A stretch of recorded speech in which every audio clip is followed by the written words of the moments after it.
Bueno, bienvenidos a todos. Estamos acá para charlar un poquito con Berliak a cuento de la preventa con la que estamos en este momento. El nuevo lanzamiento, La Virgen de los Mil Amperios, que bueno, es un libro que la verdad hace un montón que teníamos ganas de publicar mientras veíamos que iban saliendo estas historietas de Berliak en Japón, así que estamos un poquito acá como para charlar. Ahora, y de paso es como medio un reencuentro del staff original del podcast Control Comic. Atos, Berliak, ¿cómo están? Sí, sería como bienvenidos al episodio, qué sé yo. Ya no sé en cuántos quedaron, en cuántos En frenaron. 50. Sería el 50, el 51 plus. Bueno, Este sería, sí, el es un 51. montón. Sí, sí, sí. ¿Se acuerdan cuándo empezamos? En el 2020, ¿no? Creo que Antes. o antes, Antes, sí, sí. antes, como Sí, sí. en Como- 2019, ¿Cuán- 2018, una cosa así. ¿Cuánta, cuánta agua pasó bajo el puente? sí, mal. Sí, sí, sí, sí. ¿Cuántas historietas? Sí, la verdad que Sí, sí. Bueno, historieta, canas. suficiente como para hacer un libro. Sí, sí, sí, sí. No, Claro, lo que pasa no es canas, es que yo uso liquid paper y me paso los dedos por el pelo. claro. Yo la de mí igual, pero yo también, claro, por supuesto. No es canas, es arte, chicos. Claro. Eh, me parece bien. Sí, pasó mucho tiempo y acá estamos. Es como medio déjà vu.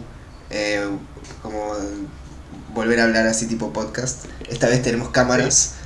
Después de 50 episodios aprendimos que había Eso, que sí, poner cámara.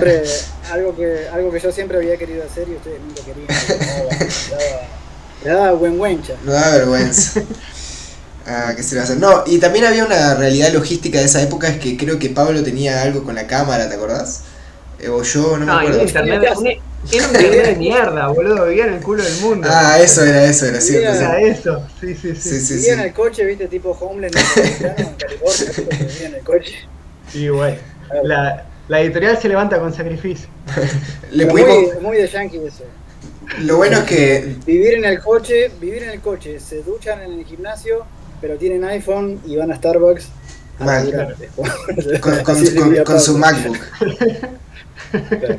Lo bueno es que después de 50 Sí, episodios le pudimos comprar la casa al Pablo. Y eso. Hicimos entonces... el Sí, crowdfunding. detrás de este panel como que está el patio, tipo, Bueno, vamos. entonces, reunido el grupo de los Power Rangers original, y para un caso muy especial que es esta edición de La Virgen de los Mil Amperios, que es Berliak, tu nuevo libro antológico.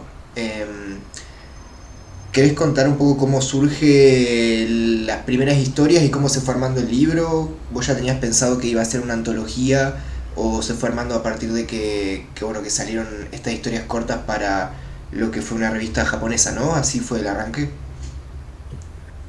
O sea, yo estaba hasta ese momento estaba trabajando únicamente en la White Tango, la serie que estoy publicando ahora en Francia, ¿no? En la revista Charlotte. Pero Ujú. yo en ese momento estamos hablando igual y yo calculo que durante a ver, de la- tirando al final de la pandemia, una cosa así, que fue como toda esa oleada de gente sacando cosas en digital y que parece que fue ayer, pero en realidad fue hace unos años ya. Años Este, ya, sí. y entonces yo había empezado a sacar la White Tango en digital, cada 2 meses, 3 meses por ahí, y después yo siempre trabajo en otras cosas de cómic, pero siempre cosas voy haciendo, y, y, y en un momento me contacta esta revista de Japón para, para enviarles una historia corta, ¿no? Me contactan, no, si no mal no recuerdo, por Twitter, porque en Japón se maneja mucho por Twitter. Y claro, yo ya venía como muy metido en ese universo de la Waitango. Y al mismo tiempo estaban esos primeros capítulos de la Waitango que estaba como presentando el personaje principal y un poco de lo que se dice world building, ¿no? Como el lore de la historia. Pero claro, eso yo me propuse que la Waitango, al ser una serie, que en ese momento era una serie digital, autopublicada digitalmente, yo lo quería hacer como si se publicase en Japón, en una revista de Japón, que vas todos los meses y vas recibiendo feedback o vas incorporando cosas que van pasando, que se te van ocurriendo, ¿no? Entonces yo no quería entrar no quería entrar a la Waitango con todo ya premontado, digamos. De hecho, las primeras, digamos, 48 páginas, la primera vez que me pasa, porque con Salvo me pasó lo mismo, tuve que rehacer cosas porque fui descubriendo algunas aristas que estaban buenas, que se me habían pasado por alto, que hacía falta presentarlas al principio de la historia. Entonces, ¿qué pasa? Cuando me proponen de hacer esto, le digo, bueno, me mandan un ejemplar de la revista, Avalon, y era 90-80% era hentai.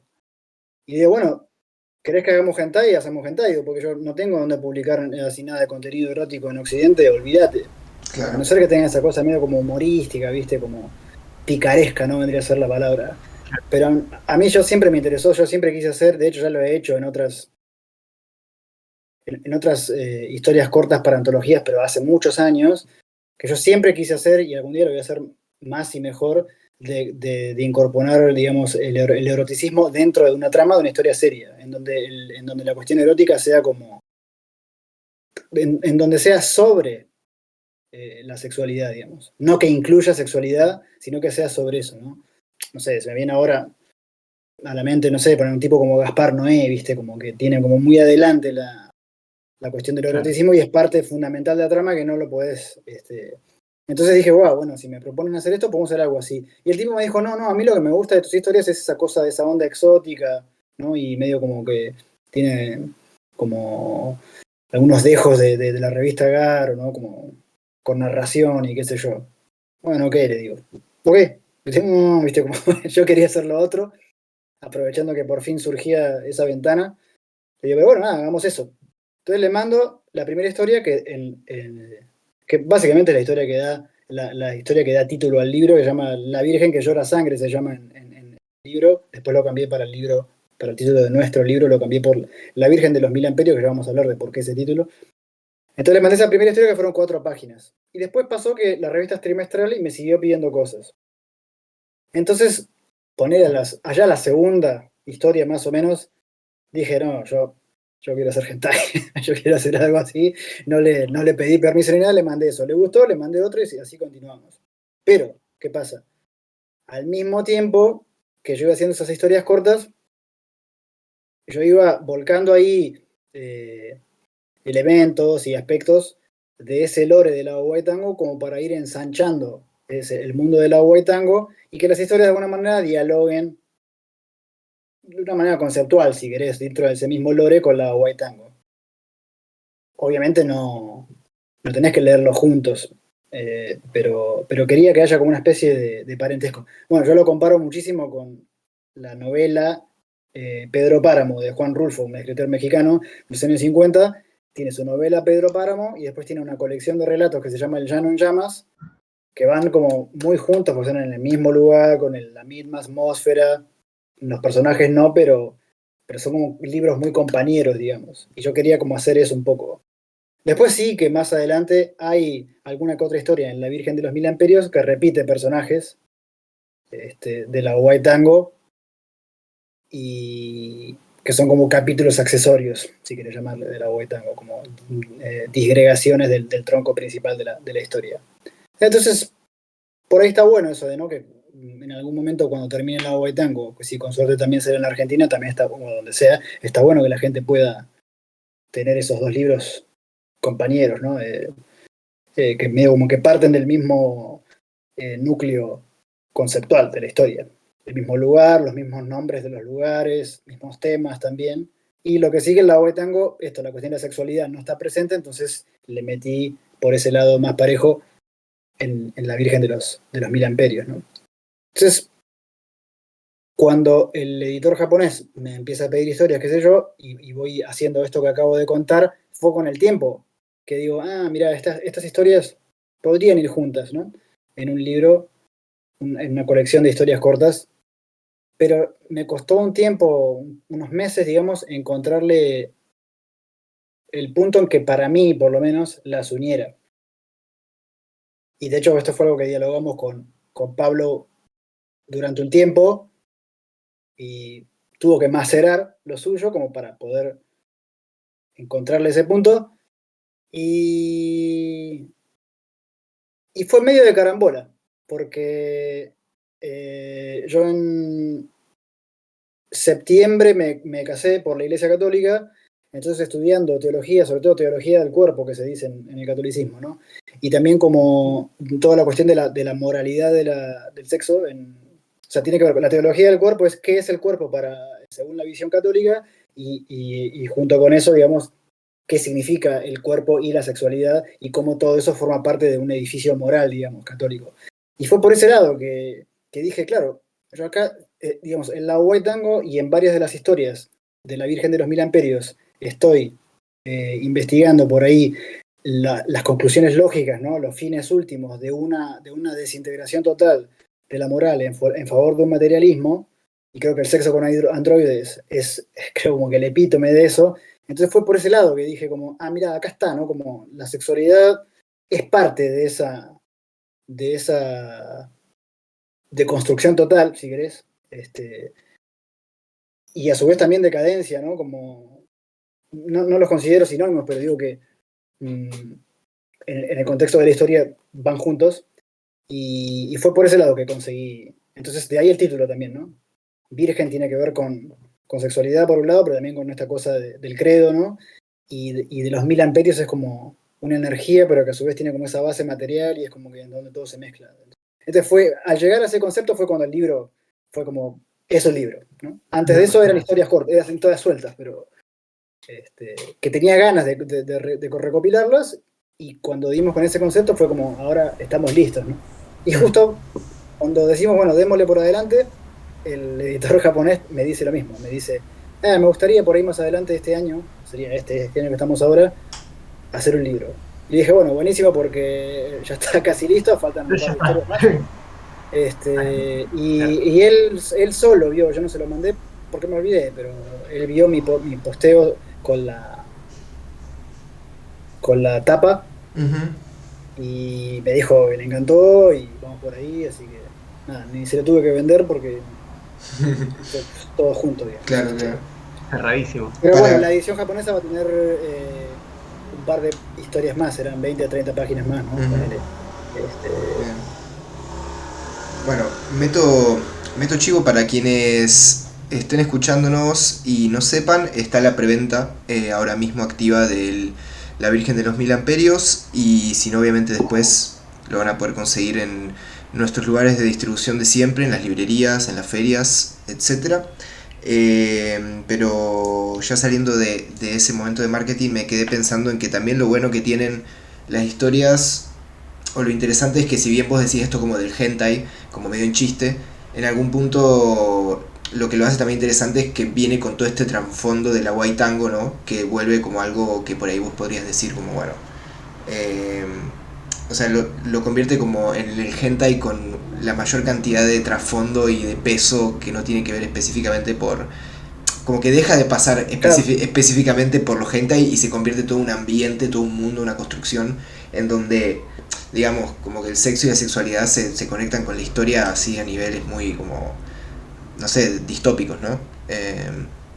Sí. Bueno, es que claro, también el género de hacia dónde va digamos, la relación con el cuerpo y el espíritu en estos géneros, digamos, claro, están completamente ligados, digo, o sea, en esta cosa media, este entorno que por momentos tiene tinte cyberpunk.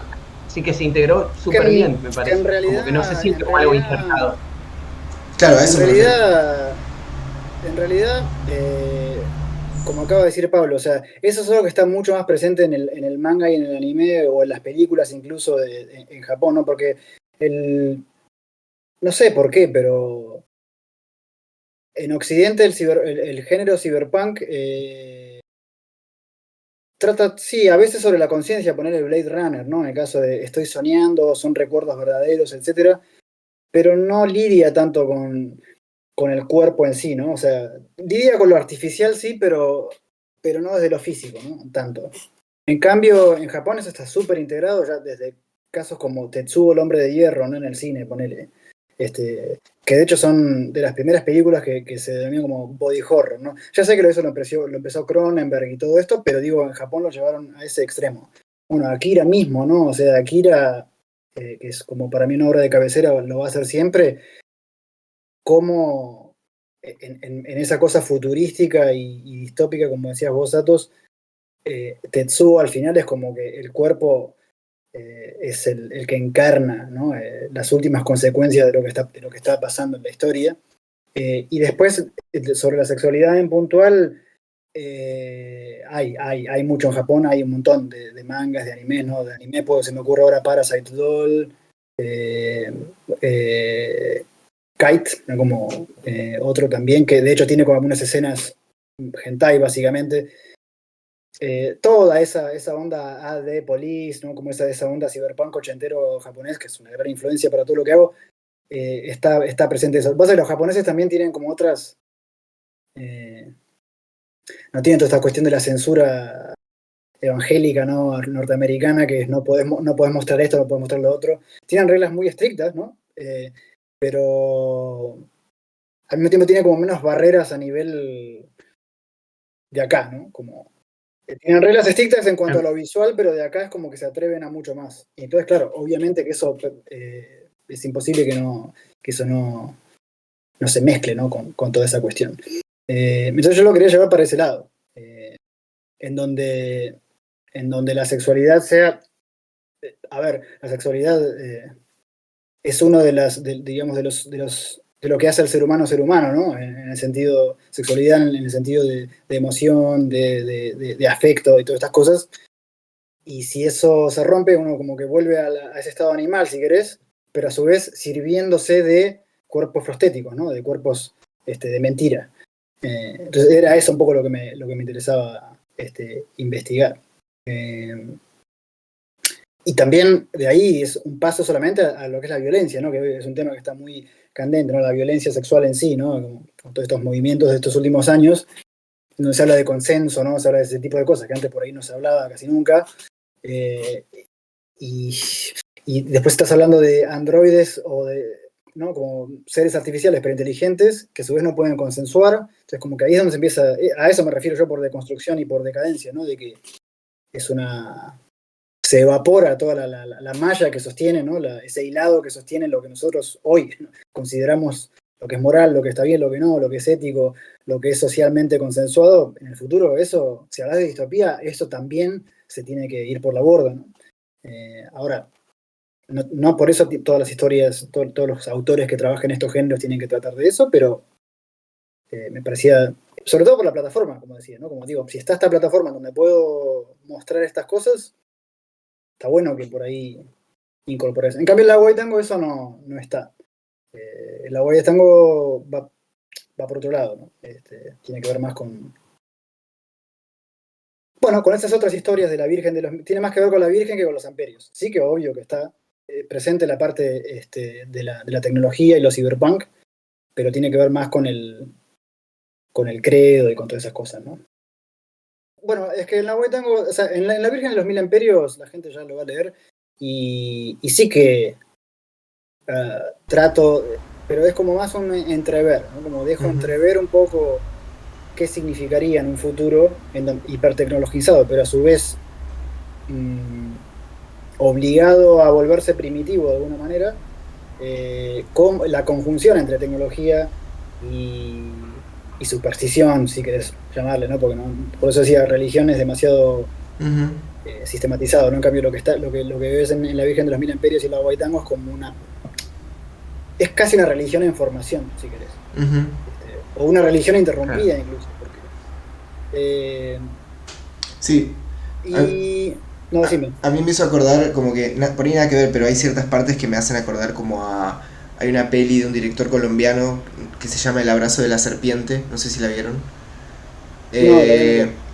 Está muy buena la peli y es como... Es una historia medio Fitzgerald de Herzog, pero como una reversión de eso, pero trabaja esa misma idea como de la hazaña imposible de ir de un lado al otro y atravesar la selva amazónica, ¿no? Y en un momento los personajes se cruzan como con una iglesia que es como de gente que colonizó ahí esa parte, como a una tribu, y después como que por cuestiones de que de toda la zona es como de caucho y como que es tipo como que lo están saqueando ahí como medio, como gente ahí, no sé, medio pirata, no sé cómo explicarlo, estoy explicando mal, pero La cuestión que Sí, de los repente... materialistas, digamos. Sí, exacto, como que de repente el credo, ¿no? Queda abandonado en el medio de la selva y estos personajes entran a esa iglesia y de repente es como todo un mundo en sí mismo, ¿no? Como las creencias que habían traído ya se habían mezclado con los de la tribu y todos de alguna manera se vuelve como, como que el eje de la verdad y la moral se mueve, ¿no? Sin que ellos se den cuenta incluso, como que de repente hay Claro. cosas que se vuelven casi fantasiosas en su cabeza mismo, ¿no? De estar ahí. Eh, y es como un poco eso, ¿no? Como Hay, es como los dejes de religión, pero abandonados como de sentido social, ¿no? En algún punto. claro, o sea, también está este otro elemento que tiene que ver más con el autor en sí, en este caso yo, que con la obra, ¿no? Obvio Ujú, que, pero a lo que voy es que son cosas que terminan ahí adentro que por ahí un autor de otro lado no pasaría, ¿no? Que claro. tiene que ver con lo sincrético. O sea, el hecho de que yo soy sudamericano y el catolicismo o la religión en Sudamérica es como sincrética en el sentido que Ujú, siempre se topó con ritos y con creencias que ya estaban desde antes de la llegada. Es como que uno por ahí lo vive desde otro lado, re. Claro. incluso desde lo cotidiano, ¿no? O sea, Ujú, desde por sincrético me refiero a expresiones como de Gauchito Gil, la difunta Correa, todos estos santos que no lo son, no ujú, son santos canonizados, ¿no? Son santos que la gente Claro. misma canoniza, pero no son sí. santos de verdad. Sí. Y a su vez como que la iglesia se sirve de estas figuras para a través de esas figuras meter gente a la religión verdadera, ¿no? En Ujú, cambio, yo de este lado acá, ¿no? Como de este lado del charco, sobre todo donde vivo yo acá en Polonia, que es un país ultracatólico, todo eso no existe. Entonces, y uno Claro. se queda uno como, ¿y por qué? ¿Y por qué no? Claro. ¿Viste? Como, ¿por qué no se puede? ¿Por qué esto no? Porque claro. uno ya lo tiene muy incorporado esto, aunque uno siendo ateo, ¿no? Sí, no, totalmente. Como, como la gran mayoría de la gente, ¿no? Que no cree por ahí en nada, pero sin embargo está eso ahí todo el tiempo. Ujú, sí, sí, sí. Como decís vos, por ahí el sentido está removido o está alterado, y para mí eso tiene que ver más hablo más del futuro que del presente en realidad, ¿no? Ujú, Porque ya te está mostrando la curva, ¿no? La pendiente. claro. Y a Europa le va a tocar eso, en algún momento le va a Ujú, tocar porque con toda esta cosa del multiculturalismo de estos últimos, ponele 20 años. Pero eso es algo que explora más en la White Tango ujú, que en estas historias cortas de la Virgen. La claro. cuestión social, como vos Sí, sí, sí. vos la acabas de decir, ¿no? La cuestión social. Ujú, sí, sí. Esos choques culturales, ¿no? Eso está todo en la White Tango. En estas Sí. historias, no así.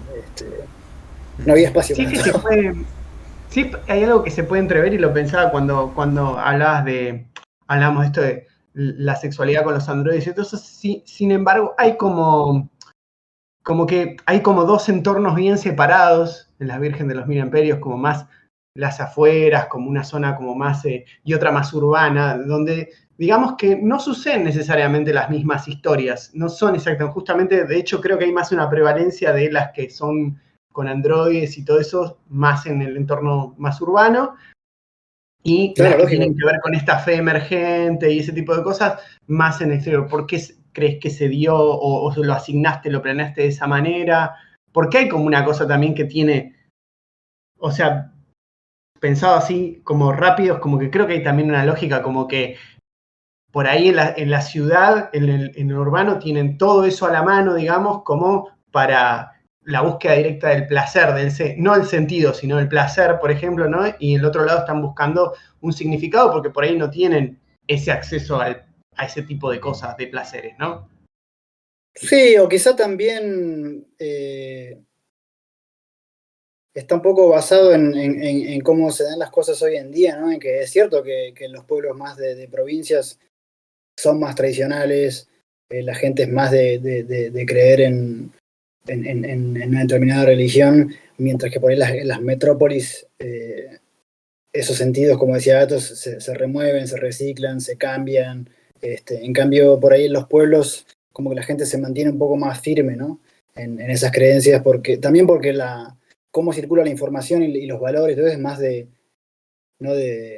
A través de los vínculos familiares, por ejemplo. En cambio, Claro, la gente que va a las grandes ciudades no tiene ese contacto con la familia tan estrecho, entonces los valores por ahí son más, se dan de una manera un poco más en apariencia quizá caótica, ¿no? Y uno está más expuesto a la información, entonces como que por ahí va tomando de aquí y de allá. O sea, por algo, a ver, nunca vas a ver a alguien en un pueblo de provincia haciendo yoga y estas cosas así. El hippie del pueblo sí, pero digo, no es como, no es como en Capital, no, o en Córdoba Capital, lo que sea, en donde esas cosas están como más, toda esta cuestión New Age y todo eso, no la vas a ver en los pueblos chicos. Reitero, está el hippie que recién volvió del Bolsón y viene flipado con eso, pero es raro, es raro. Entonces, esa dicotomía entre campo y ciudad también. Y bueno, que las historias vas a ver que se menciona mucho en que la gente va y viene, o sea, el que está en Samsara, ¿no? En la ciudad, en la Virgen de los Mil Imperios. Suele ser un inmigrante de Camposanto, del pueblo, que por alguna razón terminó yéndose del pueblo, terminó en la gran ciudad, por ahí se fue a buscar la vida o tuvo que irse escapando. Después está el que vuelve, ¿no? El que vuelve vuelta al pago, ¿no? Como que se dice, y se tiene que encontrar con esas cosas. Sí. Y algo autobiográfico también hay, porque yo, digamos, yo soy de Buenos Aires, me crié en Buenos Aires y todo, pero mis viejos eran de provincia, entonces yo he pasado muchísimos veranos en la provincia de Buenos Aires, en los pueblos de mis respectivos abuelos. Entonces yo eso es algo que siempre he sabido observar, ¿no? Esas dinámicas casi opuestas entre ninguna de las dos totalmente buena, ninguna de las dos totalmente mala, por supuesto, sino que son distintas, ¿no? Los códigos son distintos. Y cómo la gente de los pueblos que se va a las grandes ciudades, cómo son los primeros en volverse casi una caricatura, ¿no? Mi padre incluido, o sea, amigos que lo llamaban a mi viejo, lo llamaban el último porteño, y no era porteño, pero era como la caricatura del porteño. Claro. Pero bueno, sí, la cuestión del espacio también, eso también está explorado más en la Huaytango, y ahí sí que se explora más el espacio, porque entre medio hay un desierto, ¿no? Entre el Camposanto y Samsara hay como un desierto, hay una nada en el medio, como que son dos polos muy opuestos. Entonces yo diría que la Virgen de los Mil Imperios, ya desde el título, propone siempre todo es como binario, ¿no? Como Claro. el campo y la ciudad, Claro. la Virgen y las putas, digamos, androides pero putas al fin, etcétera, etcétera, ¿no? Como la tecnología y la fe, los afectos y la violencia, etcétera, a veces mezclados, ¿no? Sí, algo que me quedé pensando es también que no sé bien cómo esto es la historia, entonces de paso te pregunto, pero también es como que algo que sí conectó los pueblos y las ciudades, como que siento que, digamos, estos dos contrastes hoy en día están un poco más unificados, es por ejemplo el internet, ¿no? Claro. Y siento que en las historias del libro, como que la entidad del internet no existe más, parecería. Como que las Claro, cosas, no, como que el mundo se desconectó, entonces de repente se reseteó en un segundo, que es lo que pasaría hoy en día si sucediera. Se resetea en un segundo el hecho de que las ciudades son metrópolis y los pueblos quedan abandonados, digamos, ¿no? Como me refiero en cuanto a por la cantidad de gente, o sea, es como una ecuación, ¿no? Matemáticamente lo puedes evaluar, que tipo en las ciudades la gente está como súper revolucionada con todas estas cosas que están sucediendo, y eso se queda ahí, como que llega muy de cuentagotas a los pueblos también, ¿no? Y los pueblos se van quedando como medio alejados. Me refiero en este mundo distópico que planteas, ¿no? Y siento que eso también es clave, sí. porque... Y tampoco no me parece tan alejado de la realidad. No, exacto, es que creo que También, cada vez... preguntás a amigos de tus pueblos y el internet lo usan, claro, pero lo usan como una especie de fuente de información, si querés, y para conectarse, por supuesto, en aplicaciones de mensajería y todo eso, pero tiene otra relación con la internet que no es la misma que tiene el tipo de ciudad. Sí, el tipo de ciudad, por ejemplo, necesita desde el GPS a pedir comida, a pedir un coche, es como que todo pasa por ahí, ¿no? Está todo... En los pueblos, ¿no? En los pueblos vas caminando, vas hasta la roticería y se acabó. Hablando de pueblos, ¿no? No de ciudades, y mismo... Sí, y por eso mismo cuando se cae, digamos, eso en un futuro posible, como que el pueblo reacciona a eso diferente que la ciudad, ¿no? También por eso digo, como de repente tiene sentido, como que los pueblos que se quedan más desamparados viajen hacia una fantasía que tiene que ver más como con algo del alma, ¿no? No sé, o de la salvación, y que en los pueblos sea más como hacia la locura de, ¿no? de la violencia y un poco todas esas cosas. En las ciudades, sí. Claro, en la ciudad, sí, en la ciudad. Tipo, me parece que Bueno, eso está en la bueno. Waitango precisamente, por eso digo que son libros compañeros. En la Waitango precisamente es donde es el punto en la historia de todo este lore que yo presento, es el punto en la historia en donde esos dos mundos se cruzan, ¿no? Claro. Entonces, quien en algún día con suerte pueda leer las dos obras, va a ver que en La Virgen de los Mil Amperios las historias no están situadas en un tiempo concreto propuesto desde el libro mismo, sino Claro. que es como que algunas pueden pasar mucho antes, otras mucho después. Hay como una especie de misterio, yo lo quería dejar un poco Ujú, así también, ¿no? Como que no se sepa bien qué historia pasó antes de cuál, ¿no? ujú, sí. Si están muy lejos en el tiempo la una de la otra. Sí, de En hecho cambio, creo que en el alce como que se habla de un evento medio catastrófico que está pasando en Camposanto, por ejemplo, ¿no? claro, Y en otras historias Camposanto está como sin nada, digamos, ¿no? Como que necesariamente no se puede armar la línea de tiempo. claro, pero por eso la Waitango por lo menos no es que ayude a resolver ese misterio o a aclarecer todo, pero por lo menos sirve de eje. Y Claro. sin quererlo me di cuenta que era, no sé si fue que, mira, la verdad que no te sabría responder si me hubieras preguntado. Pero digo que no sé si hice, digamos, la Waitango surge, digamos, con su propia fuerza y después las historias de la Virgen de los Mil Amperios las voy armando alrededor, ¿no? Como orbitando, o al revés, porque si te soy sincero, más o menos tengo la misma cantidad de páginas a hoy día de la Virgen de los Mil Amperios y de la Waitango, entonces, conforme fui avanzando en la Virgen de los Mil Amperios, más fui llevando a Nahuaytango a esa función de eje, ¿no? Claro. De ancla, si querés. Ok, ya que tengo semejante desbarajuste de historias aquí y allá en la Virgen de los Imperios, pues por ahí la Nahuaytango estaría bueno que sea un poco ese ancla. Se Es fue que, dando. Pero esas son cosas que se van dando me- solas sin que uno mucho las piense. es que ahora que armo la línea de tiempo de la producción también de las obras, también no pasó un poco que cuando empezaste a darle esa vuelta de tuerca que cambiaste toda esa cantidad de páginas en la y Tango, ¿no fue también más o menos a la par que empezaste a hacer estas historias Sí, o que empezaron sí, sí, también sí. como a cobrar ritmo estas historias? Claro. Sí, sí, sí. Sí, sí. Básicamente la respuesta Claro, es tiene todo sí. el sentido. Que la Virgen me ayudó mucho a resolver ciertas cuestiones de la Guaitango. Y era un poco la idea también, ¿no? Como que me sirve de muleta si querés. Pero Claro. al fin y al cabo son historias que se pueden disfrutar, ¿no?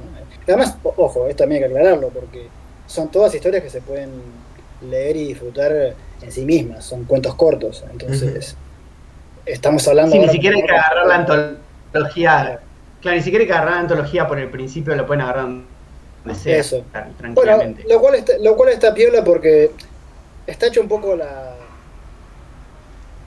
está hecho un poco a como solían ser las viejas revistas argentinas, ¿no? Como la Scorpio, ¿no? Como las historietas de personaje, ¿no? Ujú. ¿No? De Columba a Scorpio, en donde ¿qué historia viene primero de Nippur, ¿no? ¿Qué otra? Por ahí, en la cronología total del personaje, una de la década del 70, por ahí, cronológicamente, ocurrió después que una que fue publicada en los 80, ¿no? Lo único que marca, y bueno, ahí volvemos de vuelta a la cuestión del anclaje, ¿no? Lo único que marca también que el primer número, si querés, de Nippur, la primera historieta de Nippur ever, sí que plantea un origen del personaje. Pero pues el único ancla, el único eje que sirve de año domini, viste, que parte así la cosa, es cuando pierde el ojo. Y después, si querés, sí Claro, pierde una amada, ¿no? Por ahí, aquí y allá.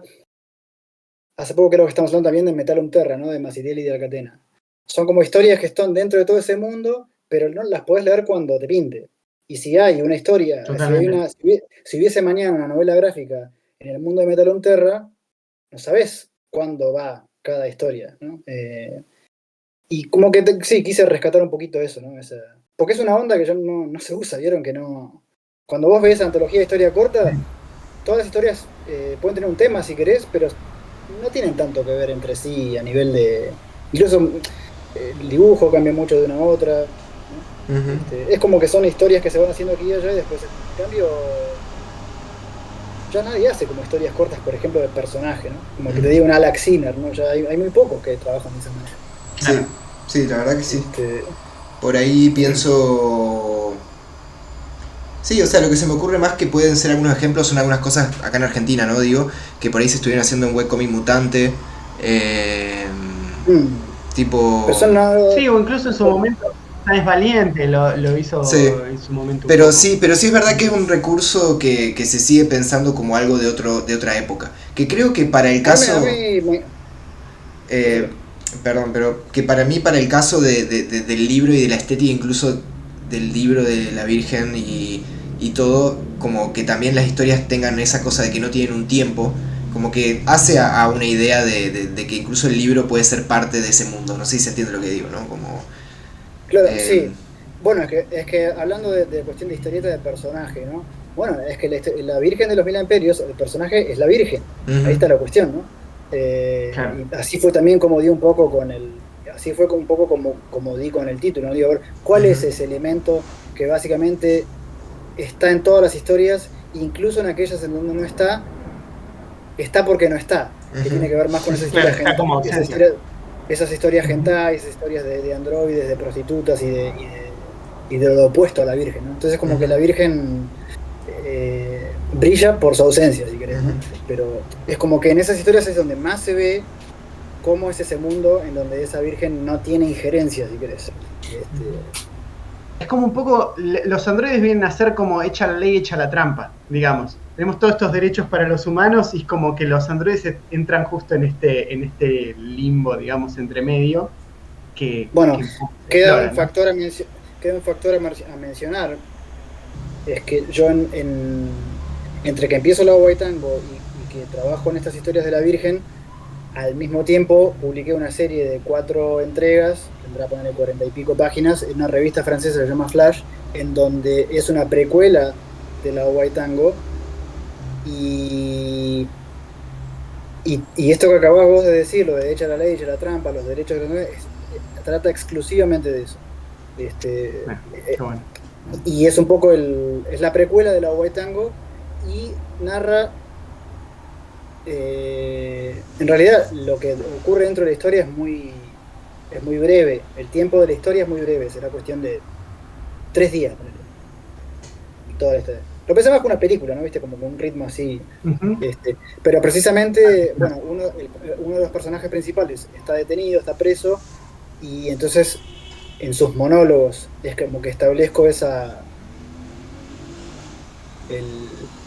el Big Bang, ¿no? de todo lo que viene después, ¿no? A nivel, justo lo que acabas de decir vos, lo de la ley, ahí está. Él establece en esa historia que se llama Death Tribe Automata, ¿no? Como los autómatas de la pulsión de muerte.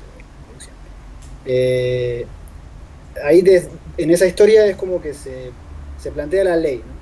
La ley y la trampa, como decís vos. Y todo lo que viene después, pero sobre todo las historias de la Virgen, son la trampa pura y dura, digamos. Pero bueno, por eso digo, sería una trivia si no fuera con que quién sabe algún día se pueda también publicar ese libro como precuela, ¿no? Era bárbaro. Sí, yo quiero que sepan que ahora toda la gente que nos está escuchando y mucha gente que nos viene preguntando por un libro de Verlega, así que pensamos que ahora que sacamos La Virgen, los Mil Imperios, nos iban a dejar tranquilos, ahora después de esta charla nos van a pedir The Tribe Automata, la Waitango. Que ya nos están pidiendo la Waitango, o sea, ya de hecho la gente mandó un par de mensajitos, varios mensajitos con preguntas, gracias a todos los que mandaron, by the way, y hay un par de preguntas, o una al menos de la Waitango. Así que si quieren podemos ir leyendo eso. Yo lo único que quería decir, como para cerrar eso, porque me parecía interesante la charla, que es como también cuestiones que ya hoy en día con todo lo de inteligencia artificial y con el fantasma que creamos cada uno de nosotros online, ya está empezando como a aparecer esta idea del transhumanismo, que es básicamente como de acá X cantidad de años, ¿no? Como la idea del androide y los derechos que tienen Bueno, eso está en esta precuela que te acabo de mencionar. Y eso fue a pedido de la revista, porque la revista es una revista de interés general sobre Cyberpunk, pero de tecnología, de todas estas cuestiones. Entonces me mandaron como una lista de como de key concepts, ¿no? De como de términos así específicos de en los cuales van a discutir a lo largo de los números de la revista. Entonces me dijo, bueno, estaría bueno que por ahí que elijas algo de acá y trabajes esos conceptos en lo que sea que nos propongas. Y bueno, entonces esa cuestión del transhumanismo y todo lo demás, o sea, obviamente forma parte esencial del lore de la Huaytango y de la Virgen, entonces obviamente carré por ese lado. Sí, sí. Sí, y lo traigo solo para decir un comentario que es loco que ya, o sea, de repente la ciencia ficción y la realidad se empiezan a juntar cada vez más en el tiempo, ¿no? Como que siento que, como que en el caso al menos de los temas que toca el libro y la Virgen también, la antología y lo Huaytango, etcétera, como que hay cosas que ya están, como los indicios están como por ahí, ¿no? Sí, eso es lo que pienso mucho y lo que se dice mucho, ¿no? De la supuesta literatura de la especulación, ¿no? Y lo que pasa es que, claro, los autores de hoy en día, sea literatos o lo que sea, ¿no? Que estén trabajando con ese tipo de cuestiones, es como que no tienen el lujo que solían tener los escritores por ahí de ese mismo tipo de contenido de los años 60, 70, 80, en donde los lapsos entre que se empezaba a discutir una cosa y que en efecto la sociedad llegaba a ese punto en que se volvía la realidad, eran un poco largos, digamos. Podías especular unos cuantos años con qué iba a pasar respecto de esa cuestión. Claro. Por ejemplo, la inteligencia artificial. Qué sé yo, ponerle Asimov, Yo Robot, que es de la década 50, ¿no? Y recién ahora estamos en efecto como de verdad pensando en esa Astro Boy, ponerle de la década del 50 también, de Tezuka, ¿no? Claro. O Metrópolis, ¿no? Metrópolis de los años 20, el Metrópolis de Tezuka es de los años 50 también o 60, y recién ahora como que realmente estamos pensando en esas cosas. En cambio, los que trabajan en estas cuestiones hoy no tienen tiempo, ya tocan un tema y ya al toque salió algo que te lo puede, y por ahí te lo puede refutar o quedar viejo enseguida, claro, o replantear. Yo creo que por eso tiene que ver también, porque yo un tiempo a esta parte viste que se vino un boom de historias postapocalípticas, viste, qué sé yo. Y yo durante un tiempo pensaba que podría ser por la cuestión de la pandemia, ¿no? Como que la pandemia fue un sacudón y todo el mundo de repente se vio como obligado a imaginar qué pasaría si, ¿no? Y además, lógico que una pandemia, tantas muertes y qué sé yo, tiene como una cosa digamos, de hecatombe, ¿no? Sí, como un estado de shock. Entonces yo pensé que podía llegar ayer por eso que se venía. Bueno, mismo lo que vos hiciste, Atos. Sí, mano oculta. Mano oculta. Eso surgió inmediatamente durante o incluso después de la pandemia. En realidad fue antes, pero salió para cuando arrancó. Sí, salió justo claro.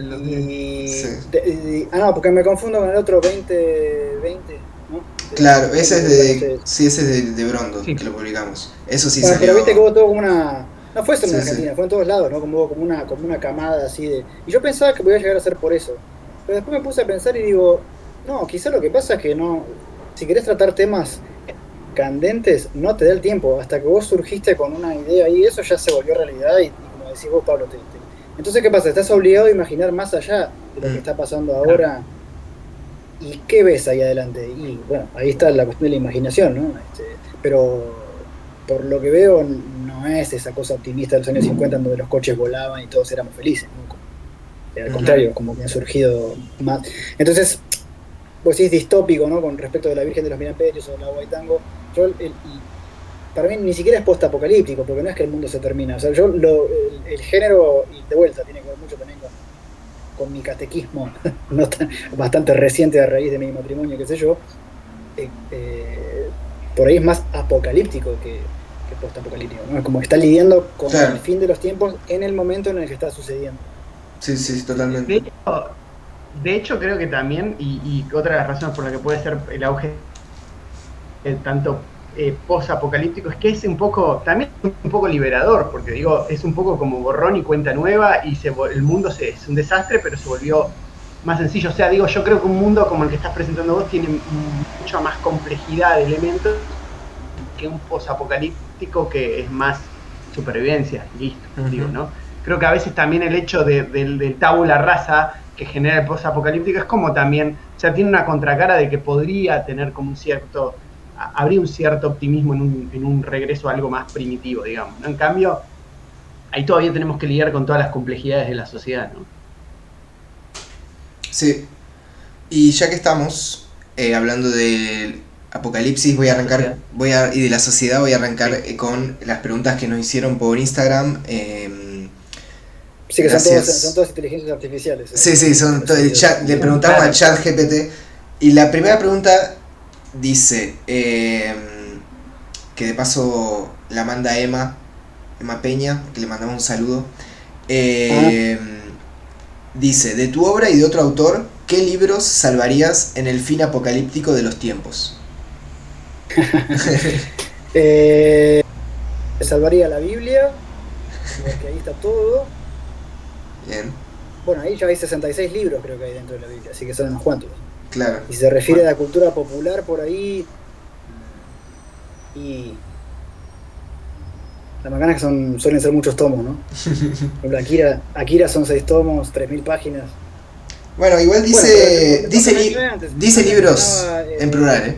Pedro Páramo y El Llano en Llamas, de los dos de Juan Rulfo, que de casualidad también es mexicano como Emanuel, están como... De hecho, yo cuando tengo que hacer una historia nueva para Avalon, La Virgen, ok, pienso la idea, ¿no? Como que escribo un par de cosas que quiero que estén en la historia, y cuando estoy listo para empezar a escribir el texto, lo primero que hago es agarrar El Llano en Llamas, leer un cuento cualquiera, y después pienso, ok, ¿cómo escribiría Juan Rulfo esta historia que quiero hacer hoy? O sea, ¿cómo la redactaría, no? Y por ahí, viste, para los que conocen mi trabajo desde hace muchos años, por ahí, poner mi primer libro, ¿no? Rachas, 100 volando.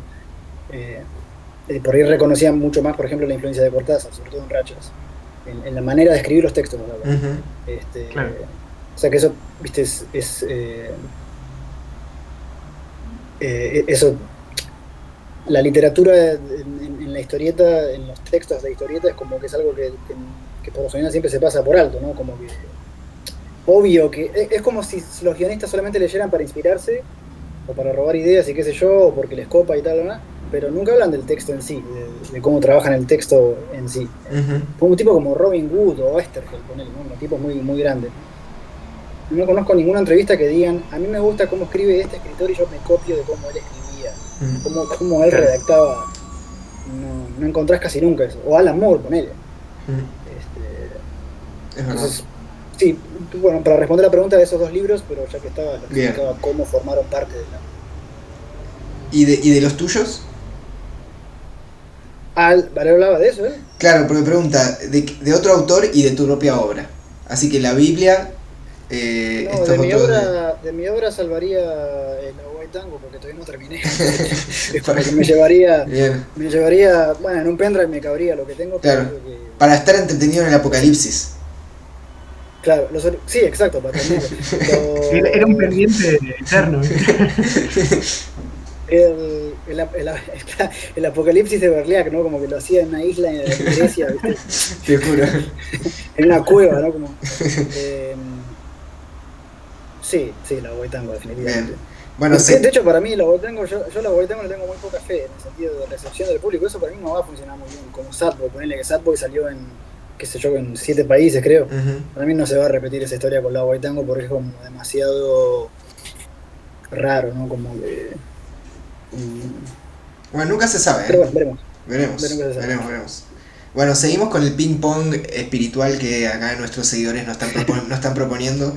Y la otra pregunta es, ¿con quién te llevas mejor? ¿Con el futuro o con el pasado? Perdón por... No puedo hacer nada por las preguntas. ¿Cómo? Claro, no, habría que interpretar a qué se refiere. Exacto. Bueno, en otro tiempo hubiese por ahí... Bueno, en otro tiempo, siendo sincero, por ejemplo, hace 5 años, hubiera respondido que me llevaba muy mal con los dos. Después me llevaba muy mal con el futuro. Porque me dio esa crisis de los años 30, no de la década, sino de la edad de los años 30, cuando todavía tenía 30 y pico, que eso no te da como por pensar en el futuro y qué sé yo. De repente el futuro resultó no ser lo que yo esperaba que iba a ser, resultó ser mucho mejor de lo que yo esperaba, y a su vez ya cuando llegás a los 40, yo lo tengo 42, cuando llegas a los 40, es verdad que empezás a repasar el pasado. Entonces tuve como esa relación forzada con el pasado. Fue bastante duro, o sea, Bien. darse cuenta de ciertas cosas.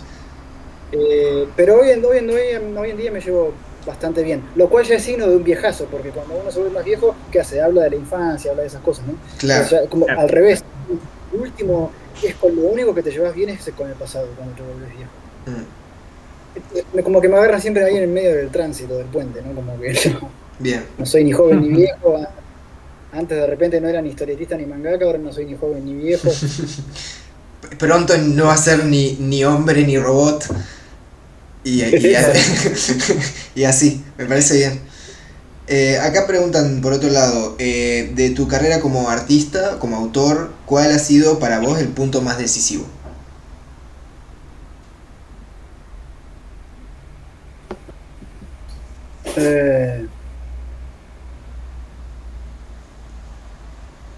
No sé. O sea, pasa que se dio todo tan accidental a lo largo de mi carrera, los puntos así, digamos, importantes siempre han sido como que han pasado. Porque para los que conocen un poco, pero no lo digo para los que no me conocen, que son los más, yo muchos años yo me dedicaba a la música, entonces, profesionalmente, entonces, en un momento en que yo ya no quería hacer más música profesionalmente, estaba esa posibilidad de que por ahí de volver a dibujar, ¿eh? Entonces dije, bueno, empecemos como un hobby aunque sea.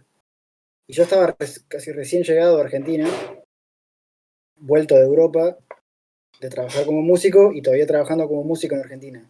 Y dije, bueno, qué sé yo, hagamos cómics y a ver, qué sé yo, ¿dónde puedo hacer esto? Y no sé, me dijeron que hay una revista que se llama Fierro, ponele. Y agarré y le mandé algo, salió ahí y a raíz de eso también, al mismo tiempo casi sale mi primer libro y de ahí hasta el día de hoy que se transformó en mi trabajo, ¿no? Después está saltos por ahí cualitativos en cuanto a lo profesional, ¿no? Porque de hacer eso, de haber empezado a publicar digamos, en serio, ¿no? Mi trabajo y hacer libros y qué sé yo. Después, cuando sale Sadboy, a finales del 2016, yo estaba como con un pie todavía en esta cuestión de... O sea, yo ya vivía del cómic hacía rato, pero, viste, cuando estás en ese punto en que decís, no sé hasta cuánto más puede durar esto, no sé cuánto tiempo más puedo hacer solo esto, porque es muy sacrificado. En ese momento estaba viviendo en Alemania, solo, de pagar el alquiler, alimentarme, nada más me podía como que permitir, digamos, esa vida del mangaka sufrido, si querés. Pero cuando sale Sadboy es cuando digo como, bueno, si se tiene que dar un salto cualitativo acá y tengo que agarrar para adelante, es ahora, porque está como que el libro recién salido y qué sé yo, se empezaron a confirmar ediciones en distintos países. Después pasó lo de Canadá, no sé si se acuerdan esa controversia que hubo, me cancelaron el contrato, qué sé yo, y ahí fue, precisamente esa fue la confirmación de que no hay vuelta atrás. Es como ahora ya sos un profesional, porque si te pasó esto, que de repente decís una cosa y uno se enojó y te cancelan y se fue toda la mierda y se armó todo ese quilombo, no sos un fancinero. Ahora ya es como que... Ahora, eso, no sé si se acuerdan, pero lo que pasó, eso que yo dije, no sé qué cosa, había sido 2 años antes cuando yo hacía fanzines y me chupaba todo un huevo. Claro. Entonces, si hubiese sido en ese momento, que yo ya era profesional, lo que como profesional decís, bueno, tendré mis opiniones, qué sé yo, pero por ahí no te andás peleando en internet y ese tipo de cosas. Que haces cuando sos pendejo, cuando estás recién empezando. Entonces, eso fue la confirmación de como, bueno, ya está. Tipo, no podés boludear más. Ya no estaba boludeando, pero digo, fue medio retroactivo. Claro. El boludeo anterior. Entonces ese por ahí fue un punto también de inflexión, si querés, porque fue lo que me hizo dar cuenta, fue ese baldazo que me hizo dar cuenta que listo, ya está, sos un profesional. Claro. Y con todo lo que eso conlleva, lo bueno y lo malo. Sí, lo bueno y lo malo. Sí, que ya tenés como y no lo digo en un sentido de poder como poder, simplemente digo como estás en un estatus de poder dentro del medio en donde la gente te va a prestar atención, te va a decir cosas, va a estar como comprometido con lo que vos hagas, de visibilidad, y es como muchas veces pasa que eso te das cuenta, como vos decís ahora, ¿no? Como tipo, o sea, o cuando pasan esas cosas, claro. Son como... Y después precisamente ahora en estos últimos años, bueno, si querés ponerle, ¿no? Si yo me acabo de mencionar esta cuestión de la controversia en Canadá, ¿no? Como un punto de inflexión, bueno, si querés desde ese punto hasta acá, fue todo como muy de planeador, ¿viste? Como que apagué los motores y todo siguió Claro. solo, súper bien, cada vez mejor, y mi verdadera carrera profesional empieza gracias a eso, yo diría incluso. Ujú. Ni siquiera diría después de eso, o incluso aunque eso no, al revés, porque eso pasó fue que yo entro en esa cosa de planeador. Y a día de hoy que la vengo planeando, ¿no? Ujú, ujú. Pero con calma, Bien. con mucha calma. Y eso también significó una bajada del ritmo de publicación, porque a ver, yo no publico un libro en Argentina desde que, no sé, desde Sadboy, ¿no? Que hace un montón, 2017. Claro, sí, 2017. Sí. Y es muy loco, ¿no? Porque precisamente porque soy profesional, es como que esa desesperación por publicar y esa cosa del ritmo de publicar todo el tiempo, es como que ya me puedo permitir no hacer más eso. Algo que recién ahora entiendo, ¿no? Yo antes, cuando era más pendejo, criticaba como, hijo, ¿cómo se llama este? Craig Thompson, ponerle o Daniel Klaus, todos estos canadienses. Decís, hijo de puta, cada 10 años vas a hacer un libro, dale. Claro. Y ahora entiendo por qué. Ahora entiendo por qué. Claro. El que puede, ¿no? Algo así, algo así. Ujú. No, y es que además el material lo vas cocinando a otro ritmo y de a poco. Sí, sí, sí. Sí, es que incluso el otro día no me acuerdo con quién, con alguien así, algún amigo dibujante, incluso puede ser con el Mauro Reif Schneider, que le mando un saludo, que seguro nos va a estar escuchando. Mauro. Con el Mauro, creo que charlábamos de que, digamos, el cómic parece que... Acá me estoy yendo de tema y me olvidé que estamos haciendo lo de las preguntas, ¿no? Pero bueno. Estábamos charlando de que tipo lleva mucho tiempo hacer cómic, aunque no parezca desde lejos, realmente al final hoy en día con un montón de tecnologías que hay para hacer películas, por ejemplo, yo creo que puedes tener una película en menos tiempo que puedes tener una novela gráfica.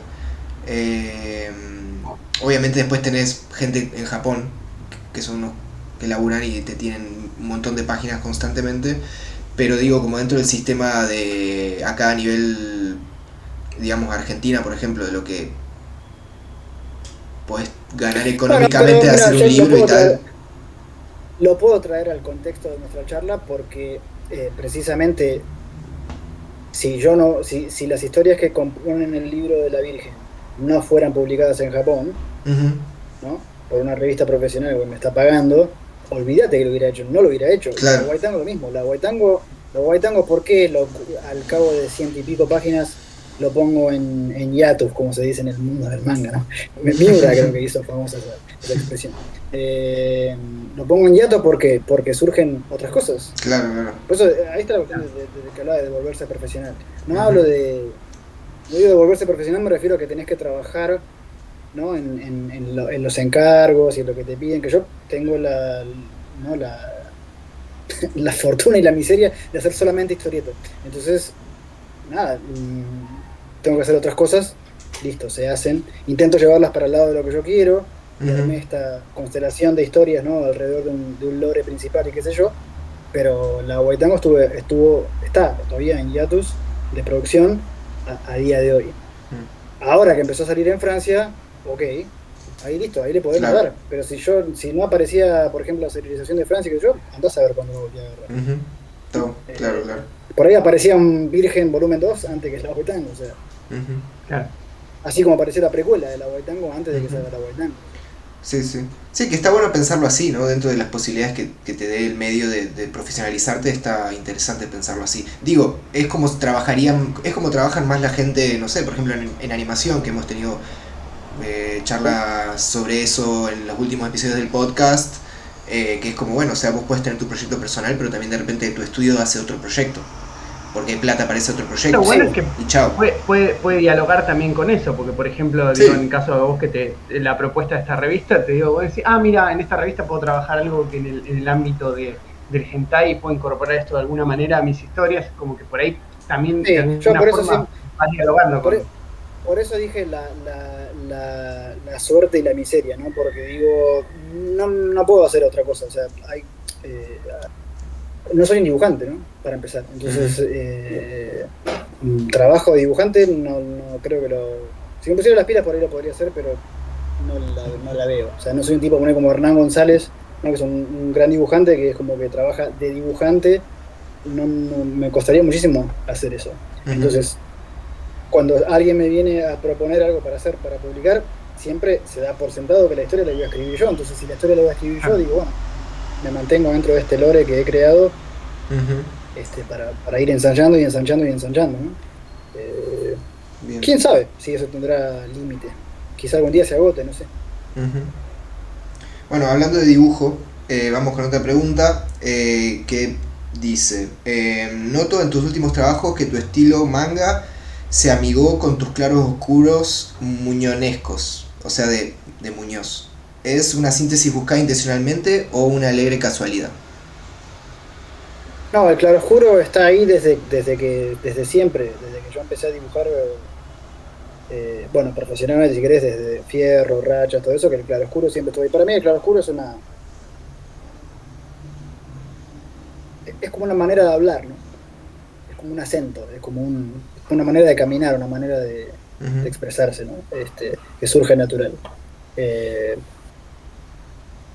y tiene que ver también con los géneros por ahí que me interesan. Blade Runner es un film noir, en el futuro, pero es un film noir. Ujú. Eh, y, pero sí, creo que la pregunta se debe referir a que, claro, es verdad que por ahí, en esa época de Sad Boy, si querés, o de Asian Store Junkie, de esos libros que por ahí debe ser eso, por ahí. ¿Quién preguntó? ¿No, ¿desde Argentina la persona? No. Sí, Entonces, por ahí, claro, lo que tienen sí, visto último mío, es una pregunta que mandó, si no me equivoco, Carlos Mestre, que es alguien que parece claro, que por eso, conoce mucho tu laburo, porque siempre ha estado pero atento claro, a... porque él debe conocer por ahí o se debe basar en otras cosas que ha visto mío publicadas en Argentina. Ujú. Bueno, mismo lo que se hicieron, lo de, ¿te acuerdas de Yang Yang, los Asian Store Junkies, Sadboy incluido, o Desolation.exe? Que sí que es verdad que mm, esa cuestión del claroscuro, eso se había. No me hacía falta para ese tipo de cosas que yo Ujú. estaba narrando en eso. Claro. Eh, y en cambio ahora sí, ahora. Bueno, estamos hablando de cuestión apocalíptica, ¿no? Que ya estás hablando ya de un tono más sombrío, más oscuro. Crimen, estás hablando de policial. Claro. Y ahora el desafío por ahí es al revés, ¿no? Como ya que tengo esta manera de expresar las cosas, ¿qué historias me hacen falta para esto? Eh, Claro. y después también otro binario, si querés, que se va a apreciar en La Virgen, es que también desde la parte de la gráfica, ¿no? Porque hay historias que por ahí eh, eh, son más sintéticas, si querés, son más cercanas al manga tradicional, y de repente hay un par de historias ahí que incorporan técnicas que están como dibujadas sobre fotos, que es una técnica que usaba Enki Bilal, Ujú. también gran influencia, eh, o ponerle el Sienkiewicz, ¿no? Toda esa camada de Vértigo, ¿no? ¿Cómo se llamaba este tipo? El de Dime Oscuro, ahora no me sale el nombre. Pero digo, hay un montón de esa camada Williams. sí, El ese. de Inma Oscuro, Ken Williams. Mm. De imprimir fotos, ¿no? O fotocopiar fotos y mancharlas, ¿no? Como atacarlas. Y, y sí que hay un par de historias en La Virgen que usé una técnica parecida, entonces, claro, ahí también se debe estar refiriendo un poco a Claro. eso, ¿no? Sí, sí, porque justo después también pregunta, que viene a colación, de cómo modificó y cómo funciona tu proceso de trabajo ahora que estás trabajando como con estas cosas más desde la fotografía o aparece cierta Ah, referencia a la fotografía, cómo modificó tu laburo, eso es como un poco viene por ahí la pregunta. bueno, en realidad yo siempre trabajo por etapas, esos estilos es como que abro una etapa, le meto pata con eso, después paso a otro. O sea, de Claro. hecho, si haces scroll por mi Instagram, vas a ver que son como bloques de De mirá, en esta época momentos. hacía esto, después, pum, claro, son momentos por ahí. Y ahora mismo que estoy haciendo eso, lo que yo necesitaba era precisamente, mm, quería que al menos haya una o dos historias, pero cuantas más mejor. No dio el tiempo para más, pero me hubiese gustado que haya por lo menos una más, que seguramente la edición japonesa va a ver, que, ¿cómo decirlo esto? Yo no estaba acostumbrado hasta estos últimos años a trabajar en un entorno de ficción pura, ¿no? Como siempre era incluso muy slice of life, ¿no? Ujú. Y entonces lo que me propuse fue, bueno, ya que propongo algo que es completamente ficción e imaginario, por ahí agregarle esa capa de realismo utilizando una técnica que incorpora fotografías como que ayuda a hacer sentir al lector esa cosa más tangible de ese mundo imaginario, ¿no? Por eso es que el género de terror, por ejemplo, que es el más imaginativo de todos, el más supernatural, etc., por lo general el dibujo es siempre bien realista, ¿no? Como que si lo haces cartoon no funciona. Claro. Entonces, trabajando en un género, bueno, apocalíptico, no es de terror, pero es bastante horrorífico, si querés, digo, por ahí estaría bueno que tenga esa cosa más tangible, más familiar, más esto podría haber pasado. Claro. Lo que hago es imprimir, bueno, primero tengo que sacar las fotos, pero las fotos son casi todas mías. Pues imprimirlas y sobre la impresión dibujar, pintar con blanco, después encima. Claro. Por ejemplo, Damián Connelly en el libro que sacaron ustedes, en Dime Oscuridad, en Me Prometiste Oscuridad, él también trabaja con fotos, como tantos otros trabajan con fotos. O sea pero lo que pasa es que él simplifica todo a negro y blanco. Bueno, vos fuiste asistente del ¿no? Sí. No sé si calcan o imprimen y laburan encima, eso no sé. Pero digo que es como, sí, o sea, en realidad es la referencia de la foto y es medio como si fuera a calcar, pero bueno, viste, a veces también trabaja en digital y a veces trabaja en papel, entonces como que depende de cada momento. Claro. Sí. No, por eso tenés que, por lo que adivino con esa técnica, vos tenés que primero retocar la foto, llevarla a blanco y negro, imprimir y después ir dibujando encima, eliminando y agregando de aquí y allá. En cambio, esta técnica que uso yo es más de ir directo sobre la foto, con grises, ¿no? Ir directo sobre la foto y ir marcando zonas, ir delineando las zonas, ir cerrando todo bien cerrado. Por ejemplo, si vos tenés ventanas, poner en un edificio, viste que las ventanas por cómo pega la luz se lucen como un triángulo, ¿viste? Sí. Tenés la línea de arriba y se pierde en punta hacia abajo. Bueno, eso hay que hacer un rectángulo. Claro. Es un poco ese proceso. Con un cable, ponele que te diga, no sé, el cable por ahí la línea se rompe y tenés como la sombra negra y algunos grises, qué sé yo. Bueno, el lado blanco hay que cerrar, exacto, hay que cerrar. Entonces, y donde hay algo de gris, pero más que nada blanco, mandale blanco todo y así. Claro. Entonces, hay muy poco retoque fotográfico en realidad.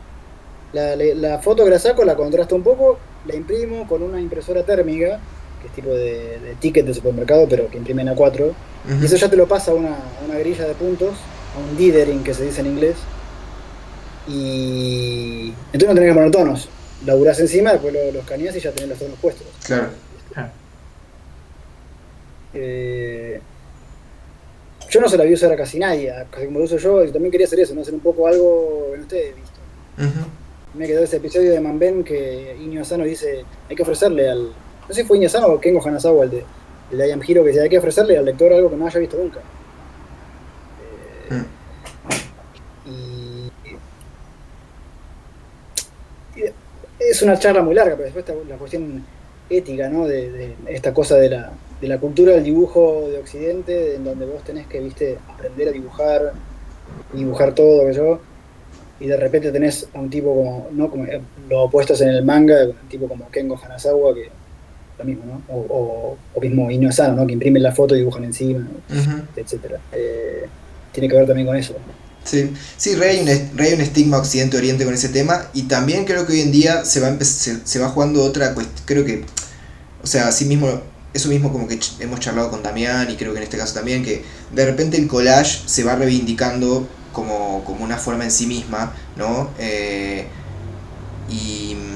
Y el uso de foto como a medida que yo creo que también avanza todo el tema de la inteligencia artificial y todas esas cuestiones. Sí, te estaba por decir. De repente el hecho de que un humano agarra una foto y la va interviniendo de a poco, ya pasa a ser una pintura al óleo comparado con el estigma que tiene usar inteligencia artificial. Entonces de repente también como lo que creo que hoy en día una conversación que era de hace 15 años sobre la foto, hoy en día es sobre la inteligencia artificial. Ya la foto no quedó como... Se corrió de foco. Se corrió de foco, ¿no? Como que...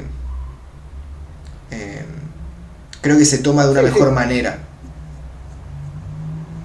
Sí, por el lado de la ética profesional y yo que sé cuánto, sí, es verdad. Precisamente para mí también atacar la foto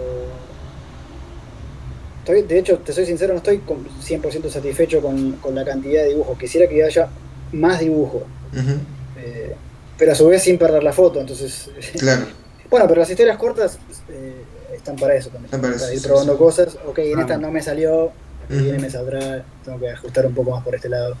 Eh, las entregas para la revista japonesa para Avalon de las historias que componen La Virgen son trimestrales. ujú, Entonces tengo un tiempo entre una y otra, si no tengo ningún encargo urgente, tengo tiempo entre una y otra de ir probando otros métodos por ahí claro, de retoque, cosa de cuando me tengo que sentar a hacer la historia para Avalon, ya más o menos tengo más o menos cocinado qué es lo que tengo que hacer. claro. Eh, sí, pero bueno, de hecho, bueno, las dos historias que están en La Virgen son esos, los dos primeros intentos Ujú, en cómic, ¿no? claro, Bueno, otra cosa importante también es que en esas historias que están en La Virgen con esa técnica, no hay composición de página. Están hechas todas las viñetas por separado, cada una dibujada por separado sin mirar la otra, sin tenerla en cuenta, después se ponen 3 por página todas juntas y como sale, sale. claro. Que eso es muy loco porque eso es más occidental que manga. Ujú, Así es como claro. laburaban, así como laburan los franceses, ponele, sobre todo Enki Bilal, que ya lo he mencionado. Eh, es como, no, la página no me calienta, la página... claro, sí, sí, sí, sí. eh, y fue una sensación rara, porque yo no estaba acostumbrado a hacer manga de donde viste, el layout de página es lo más Sí. importante. Ujú, De hecho, cualquier profesor de manga te va a corregir precisamente eso, ¿no? mm, No, acá tenés cuidado, ¿viste? Porque la página es un todo y qué sé yo, las diagonales y yo qué sé. En cambio, acá me propuse hacerlo con lo opuesto y fue liberador, fue como, qué bueno no tener que pensar en esto y listo. sí, Y, sí, sí. y lo loco es que dentro de todo quedan como raras, pero bien, Ujú. en ese Que Eso son sentido. el está muy alce, ¿y cuál es interesante. la otra? Ahora se me hizo una laguna. El alce y Y el El último último perro del perro del mundo. mundo. ese. Sí, sí, sí. Lo dijimos al mismo tiempo. En coro te lo dijimos. En estéreo. Bueno, otra pregunta que esta no hace falta que la respondas Berliak, pero bueno, si la querés responder, está bien. Que es, ¿cómo hace Berliak para ser tan grosso? Eh, ¿Es algún amigo de la casa quien escribe? ¿Alguno de los frecuentes? Sí, no voy a decir, no voy a decir. Ah, En este caso se puede. Está bien, está bien, está bien. era Está bien. Atos. Era Atos, es mía. Ah, era Atos que le daba vergüenza. acá también preguntan cómo vienen los planes de publicación de la Boy Tango y si su publicación interna modifica algo. No sé a qué se refiere con publicación interna, pero bueno, ya hemos estado hablando de la Boy Tango, que está en proceso y que la idea es que pueda salir, ¿no? Sí. Yo creo que esto ya lo saben ustedes, por eso lo puedo decir en voz alta, pero yo, digamos, en caso de que estemos listos para una edición impresa, mi primera opción siempre va a ser el libro. Ahora, va a ser un libro muy largo, ¿no? Como de 300 Ujú, páginas, entonces no me parece que mi... eh, ¿cómo llamarle esto?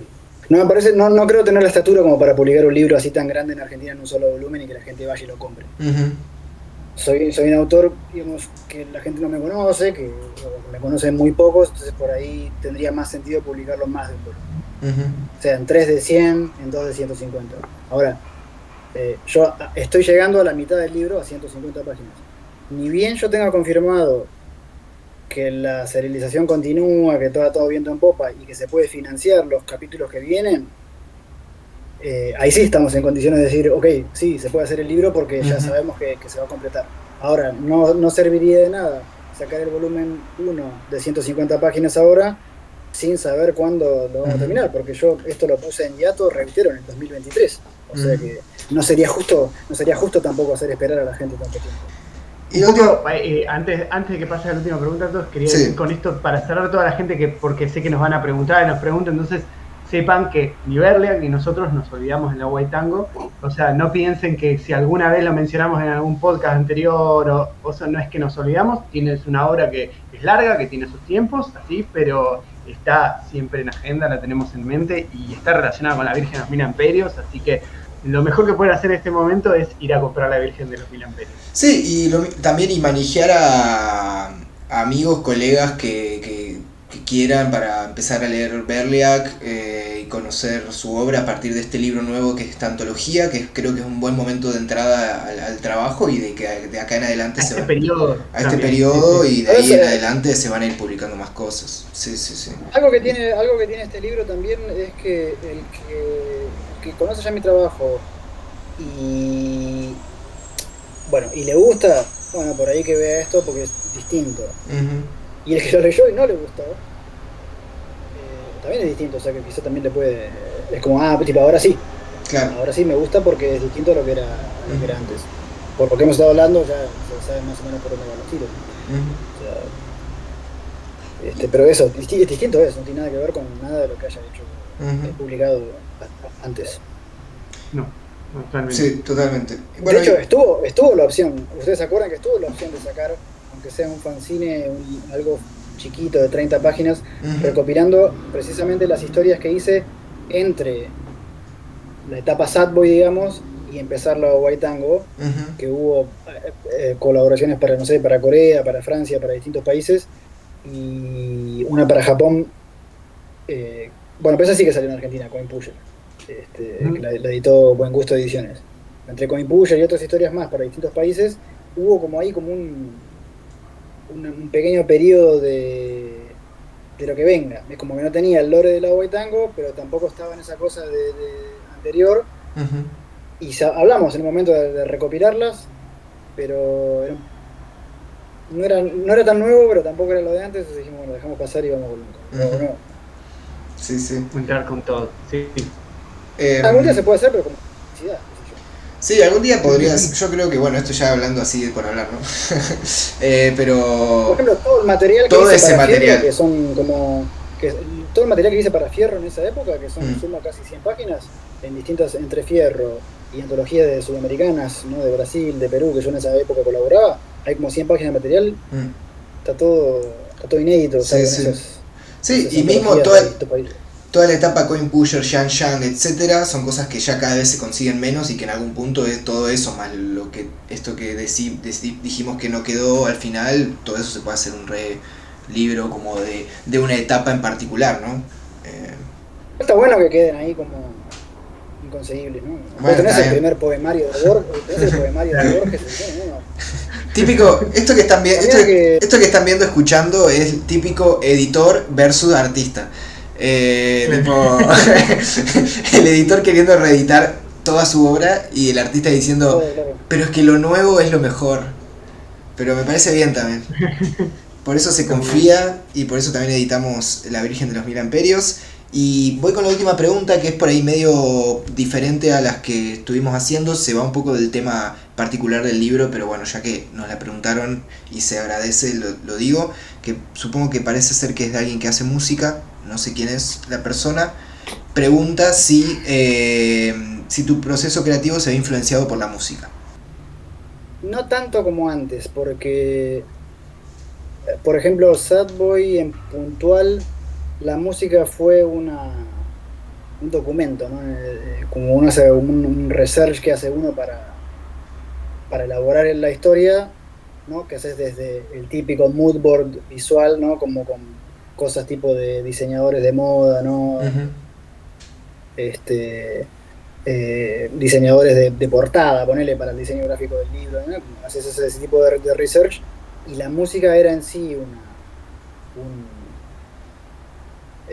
era parte de todo eso. En puntual, que estamos hablando del 2015, cuando yo estaba trabajando en Sadboy, estamos hablando de los albores del trap, ujú, que Claro. después levantó vuelo y hoy en día es como hiper mega mainstream, tengo sí. entendido. Pero a mí nunca me gustaba ni me gusta el trap. A mí me gusta el tango y me gusta Bach. Y listo, me saqué de eso porque conozco cosas de rock y todo lo demás, pero si tengo que escuchar música, escucho eso y nada más. Ujú, Y, pero lo escuchaba mucho el trap y eso por las letras, por el zeitgeist, ¿no? El ujú. espíritu de El esa época. universo. En cambio, esto no. Con la White Tango y con la Virgen no fue tan así. No hay una música del apocalipsis. No. Ujú. Al revés, para mí creo que es como el silencio es precisamente lo que más este, me surge con ese tipo de historias. Si querés algo de ambient, ponele, ¿no? Como Pero eso, lo pienso en términos muy casi de cinematográficos. De hecho, yo he hecho una diapositiva en video del Alce, de esta historia que está en La Virgen, he hecho un Ujú. video que está en mi canal de YouTube, y ahí no puse música, puse como una especie de ambient continuo, ominoso, eh, pero como inspiración o basarme en eso, no.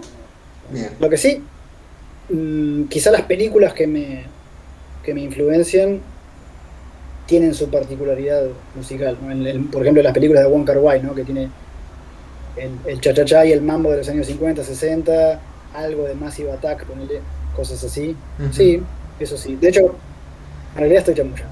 Estoy chamullando porque ahora que lo pienso, hace poco hice un... Había que editar y dejar fuera esta parte, porque fue tanto chamullo, porque...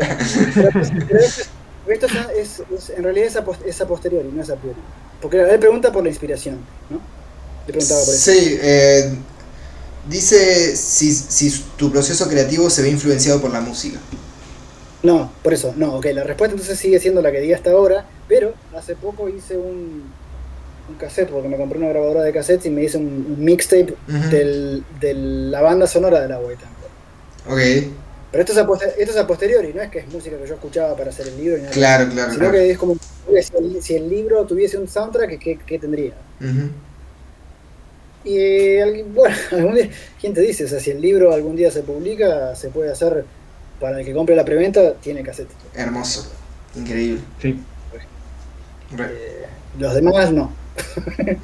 no, obvio. Ninga. Venga.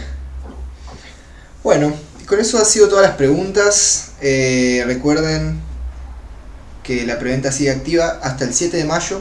Y bueno, gracias a quienes hicieron las preguntas. Gracias Pablito a vos. Y por supuesto Berliak por todo el tiempo, las respuestas y todo. No sé si queda algo más Pablito para hablar. Y si no, podemos ya ir cerrando que es la típica, Ya dijimos media estamos. hora de charlar y ya estamos hace una hora y Salió el media. podcast. Sí, sí, Sí, sí. revivimos el podcast. Estaría, estaría bueno en algún momento cuando vaya a Argentina, que no tengo una fecha confirmada, pero avisarle a la gente que participó de la preventa, hacerles por supuesto, y descontadísimo que estaría bueno hacer algo Ujú. para que precisamente puedan venir a firmar los ejemplares y a charlar y qué sé yo. Se Sí, podría hacer algo así también. sí, sí, sí. Aprovechando que hoy una vez cada muerte de obispo. No, eso, y reitero, agradecer a los que compraron la preventa, porque eso nos ayuda, por supuesto, a las librerías que se sumaron también, que que eso es importante. Y eso sí. Nada, chicos, gracias de vuelta. Ahora me voy a poner a editar todo esto y bueno, la idea es que salga pronto. Así que Hasta luego y muchas Genial. gracias. nos vemos. Abrazos. Adeu. Chicos, un placer.